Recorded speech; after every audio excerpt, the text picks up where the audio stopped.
स्वागत करते तुमच्या सर्वांचं मिसेस मराठी सुशी या यूट्यूब चॅनलवरती।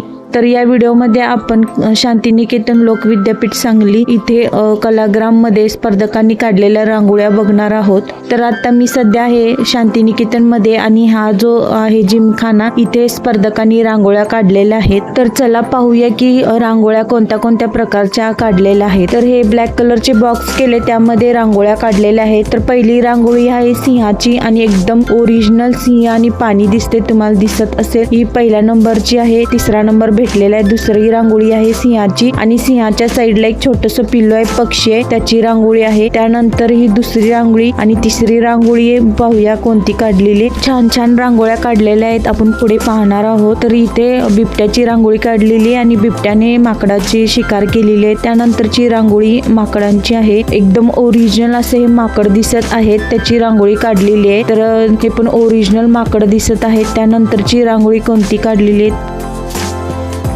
हे पण एकदम ओरिजिनल रांगोळी दिसत आहे। तर मी झूम करून दाखवत आहे की हे रांगोळीपासूनच काढलेलं आहे, रांगोळी काढलेली आहे, एकदम ओरिजिनल असं दिसत आहे। तर तुम्ही बघू शकता। तर प्रत्येक रांगोळीच्या पुढे रांगोळी काढणाऱ्यांची नावं, मोबाईल नंबर आणि गाव दिलेला आहे, सिटी दिलेला आहे। तर भरपूर अशा रांगोळ्या काढलेल्या आहेत। जानेवारी महिन्यामध्ये, दरवर्षी जानेवारी महिन्यामध्ये कलाग्राम नावाचा इव्हेंट असतो, त्यामध्ये या रांगोळ्याच्या स्पर्धा असतात, वेगवेगळ्या प्रकारच्या स्पर्धा होतात। तर त्यामध्ये या रांगोळ्या काढल्या जातात वेगवेगळ्या प्रकारच्या। तर पुढची रांगोळी आहे हरिणची। तर ही पण रांगोळी एकदम ओरिजिनल दिसत आहे, मी झूम करून दाखवत आहे। हरिण आहे आणि त्याचं एक छोटस पिल्लू आहे आणि त्याची रांगोळी काढलेली आहे। त्यानंतर वाघाची रांगोळी काढलेली आहे। डोळे तर अगदी ओरिजिनल असे डोळे दिसत आहेत आणि हे मांस आहे, शिकार केलेलं त्याचं मांस आहे। ही पण रांगोळी एकदम ओरिजिनल वाघ असल्यासारखं दिसत आहे, अशी रांगोळी। त्यानंतरची पुढची रांगोळी ही पक्षीची रांगोळी आहे आणि घरट्यामध्ये छोटे पिल्लू आहे त्या पक्षाचे, तुम्हाला दिसत असेल। ही रांगोळी पण एकदम ओरिजिनल दिसत आहे।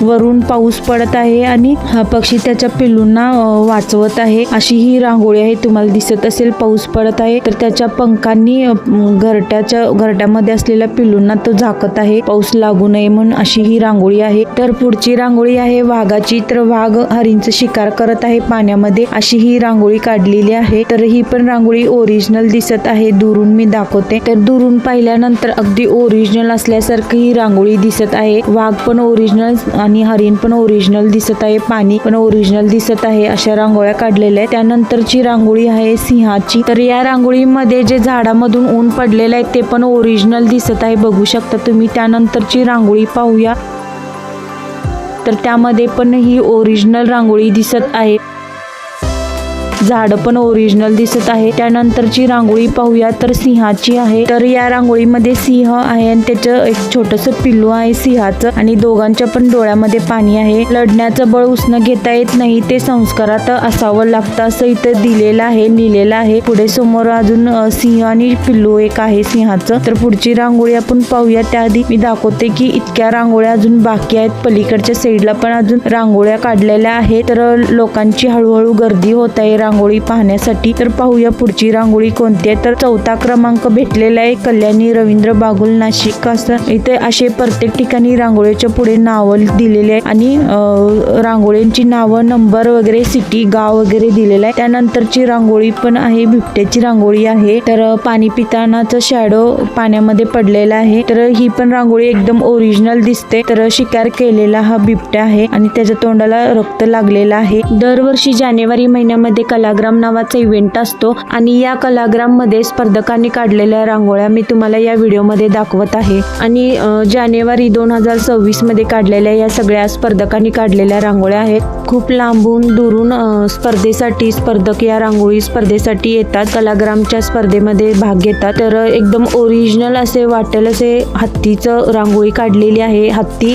आणि पिल्लू हत्तीचं, अशी ही रांगोळी काढलेली आहे। तर मी दुरून दाखवते, खूप सुंदर असे रांगोळ्या काढलेल्या असतात। दरवर्षी जानेवारी महिन्यामध्ये या स्पर्धा होतात। तर या कलाग्राम स्पर्धेमध्ये, रांगोळी स्पर्धेमध्ये आलेले स्पर्धकांसाठी राहण्याची सोय सुद्धा केली जाते। शांतिनिकेतन लोकविद्यापीठ सांगली या शाळेमध्ये कलाग्रामच्या स्पर्धा होतात आणि या शाळेतर्फे कलाग्रामतर्फे स्पर्धकांसाठी राहण्याची सोय केली जाते। म्हणजे स्पर्धेसाठी, रांगोळीच्या स्पर्धेसाठी आलेल्या स्पर्धकांसाठी इथे हॉस्टेल आहेत, त्या हॉस्टेलवरती या स्पर्धकांची राहण्याची सोय असते आणि ती फ्री फ्रीमध्ये असते. तसेच त्यांचे जेवण, नाश्ता, चहा वगैरे पण सोय केली जाते व्यवस्थित, तर ती पण फ्रीमध्ये केली जाते. म्हणजे कलाग्राम इव्हेंटतर्फे शाळेतर्फे ती व्यवस्था केली जाते, सोय उपलब्ध करून दिली जाते. कलाग्रामच्या या रांगोळी स्पर्धेमध्ये स्पर्धकांसाठी ठराविकच जागा लिमिट असते आणि जर तुम्हाला पण कलाग्रामच्या या रांगोळी स्पर्धेमध्ये भाग घेण्याची इच्छा असेल तर तुम्ही नक्की भाग घेऊ शकता. या रांगोळी स्पर्धेसाठी आकर्षक असे ट्रॉफी पण असतात आणि बक्षीस पण ठेवलेले असते. तर तुम्हाला पण या स्पर्धेमध्ये, रांगोळी स्पर्धेमध्ये सहभागी होण्याची इच्छा असेल तर तुम्ही नक्कीच सहभागी होऊ शकता. तर जानेवारी महिन्याच्या सुरुवातीला, दरवर्षी जानेवारी महिन्याच्या सुरुवातीला नाव नोंदणी करून घेतली जाते आणि स्पर्धेच्या आधी नाव नोंदणी करून घेतली जाते. तर कलाग्राम इव्हेंटमध्ये फक्त रांगोळीच्या स्पर्धा नसतात, तर आणखीन बाकीच्या पण भरपूर अशा स्पर्धा होतात. लोकनृत्य, वेस्टर्न डान्स, ग्रुप डान्स, लावणी स्पर्धा, भजनच्या स्पर्धा, कॉम्पिटिशन, लेझिम कॉम्पिटिशन स्पर्धा होतात. तर शाहिरीच्या पण स्पर्धा असतात. इतकेच नव्हे तर शांतिनिकेतन लोक विद्यापीठ सांगली या शाळेच्या मोठ्या ग्राउंड वरती तुम्हाला भव्य दिव्य असं कृषी प्रदर्शन भरतं ते बघायला भेटेल. आणि कृषी प्रदर्शनचा फुल व्हिडिओ मी चॅनलवरती अपलोड केलेला आहे, तो तुम्ही नक्की बघा. तर क्विंटनला या आजोबांनी उचलून घेतलेला आहे, तिला रांगोळी दिसत नाही म्हणून, तर ती पण घाबरलेली आहे. तर बघू शकता ही मगरीची रांगोळी आहे आणि पूर्ण ओरिजिनल अशी रांगोळी दिसत आहे, ओरिजिनल मगर असल्यासारखी दिसत आहे. इतक्या भारी भारी आणि अशा ओरिजिनल वाटतील अशा रांगोळ्या काढलेल्या आहेत. तुम्ही जर बघाल तर ओरिजिनल रांगोळ्या काढलेल्या आहेत, त्या रांगोळ्या काढल्याच नाहीत असं वाटतील अशा ह्या रांगोळ्या आहेत. त्यानंतरची ही रांगोळी, हे पण असं वाटतं की एखादा साप किंवा अजगर वगैरे येऊन इथं बसलेल्या अशा ओरिजिनल रांगोळ्या दिसतात या. तर खूप सुंदर सुंदर रांगोळ्या काढलेल्या असतात, त्या तुम्हाला पाहायला भेटतील. आणि जर तुम्ही कृषी प्रदर्शन पाहायला आलात तर जिमखाना आहे शांतिनिकेतन लोक विद्यापीठ सांगली या शाळेमध्ये, त्या जिमखान्यामध्ये या रांगोळ्या काढलेल्या असतात स्पर्धकांनी, त्या तुम्हाला पाहायला भेटतील. तर कलाग्राम इव्हेंटमध्ये स्पर्धकांनी काढलेल्या या रांगोळ्या पाहण्यासाठी तुम्हाला कोणती एंट्री फी नसते, फ्रीमध्ये तुम्हाला पाहायला भेटेल. आणि ही बघा रांगोळी, कासवची रांगोळी काढलेली आहे, अगदी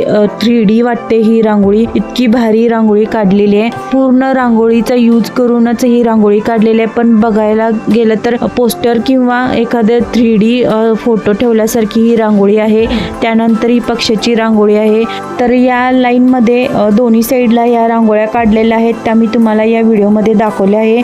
तर चला पुढे पाहूया की कोणत्या कोणत्या रांगोळ्या काढलेल्या आहेत. तर आता मी आलेली आहे दुसऱ्या लाईनमध्ये, म्हणजे पलीकडच्या लाईनमध्ये. तर इथे कोणत्या कोणत्या रांगोळ्या काढलेल्या आहेत त्या आपण पाहूया. तर आता मी इथं वरती आलेली आहे, तर स्पेशल रांगोळी काढलेली असते ती मी तुम्हाला दाखवते. तर आता ही जी रांगोळी पाहताय ती स्पेशल रांगोळी काढलेली असते. ज्यांना पुरस्कार भेटणार आहे त्यांची रांगोळी काढलेली असते. ज्यांना कर्मयोगी पुरस्कार भेटणार आहे त्या पाहुण्यांची ही रांगोळी असते. ज्यांनी रांगोळी काढली त्यांचे नाव, नंबर वगैरे दिलेला आहे इथे. तर चला परत या व्हिडिओमध्ये आपण पाहणार आहोत स्पर्धकांनी काढलेल्या रांगोळ्या. तर ही रांगोळी पण एकदम भारी अशी काढलेली आहे. तर सूर्यप्रकाश बघू शकता तुम्ही, ओरिजिनल दिसत आहे. तर व्हिडिओ खूप मोठा होईल म्हणून मी थोड्याच मोजक्याच रांगोळ्या या व्हिडिओमध्ये तुम्हाला दाखवल्या आहेत. तसेच आणखीन माहिती सांगायचं झालं तर कलाग्राम इव्हेंट असतो त्याच वेळेस ना कला विश्व महाविद्यालय म्हणून शांतिनिकेतन लोक विद्यापीठ सांगलीमध्ये एक कॉलेज आहे, ज्यामध्ये पेंटिंग वगैरे शिकवलं जातं. कॉलेज आहे ते मोठं. आणि या कला विश्व महाविद्यालय कॉलेजचे विद्यार्थी आणि शिक्षक मिळून खूप छान असे आर्ट, कलाकृती वगैरे करतात. आर्ट कलाकृती करतात, बनवतात. म्हणजे खूप छान असे टाकाऊ वस्तूपासून सुद्धा खूप छान अशी क्रिएटिव्हिटी करतात. म्हणजे डेकोरेट वगैरे शोच्या वस्तू बनवतात. आणि ठिकठिकाणी सेल्फी पॉइंट पण बनवलेले असतात. क्रिएटिव्हिटी, डेकोरेशन वगैरे करून फोटोसाठी सेल्फी पॉइंट पण असतात बनवलेले. तर मी त्याचा पण व्हिडिओ चॅनलवरती लवकरच अपलोड करणार आहे, ज्यामध्ये तुम्हाला पाहायला भेटेल की काय काय डेकोरेशन केलेलं असतं आणि काय काय क्रिएटिव्हिटी केलेली असते. खूप सुंदर असे सेल्फी पॉइंट पण बनवलेले असतात फोटो काढण्यासाठी. आणि तुम्ही जर शेतकरी असाल तर कृषी प्रदर्शनांना नक्कीच भेट द्या, तुमच्यासाठी फायदेशीर ठरेल. तसेच तुम्हाला कलाग्राम इव्हेंटमध्ये होणाऱ्या वेगवेगळ्या स्पर्धा आहेत त्या पाहायला भेटतील आणि स्पर्धकांनी काढलेल्या रांगोळ्या पण पाहायला भेटतील. तसेच वेगवेगळ्या ठिकाणी सेल्फी पॉइंट आहेत, तिथे फोटो काढायला भेटेल. आणि त्याचा पण व्हिडिओ मी चॅनलवरती लवकरच अपलोड करणार आहे, तर तो व्हिडिओ पण तुम्ही नक्की बघा. आणि कृषी प्रदर्शनचा फुल व्हिडिओ मी चॅनलवरती अपलोड केलेला आहे, तो पण तुम्ही नक्की बघा. आणि असेच आणखीन व्हिडिओ पाहण्यासाठी चॅनलवरती नवीन असाल तर चॅनलला नक्की सबस्क्राईब करा आणि बेल आयकॉनवरती क्लिक करा, म्हणजे माझे यूट्यूब चॅनलवरती नवीन व्हिडिओ आल्यानंतर तुम्हाला त्याची माहिती भेटेल. तर इथे कल्याणी मॅडम आलेल्या आहेत. कल्याणी मॅडमांना तुम्ही सर्वजण ओळखतच असाल. मराठी सिरियल लागीर झाली जी सिरियल मध्ये त्यांनी मामीचा रोल केला होता. तसेच बऱ्याच सिरियल मध्ये त्यांनी मराठी सिरियल मध्ये काम केलेलं आहे. असेच आणखीन व्हिडिओ पाहण्यासाठी चॅनेलला नक्की सबस्क्राईब करा. तर भेटूया पुढच्या व्हिडिओमध्ये.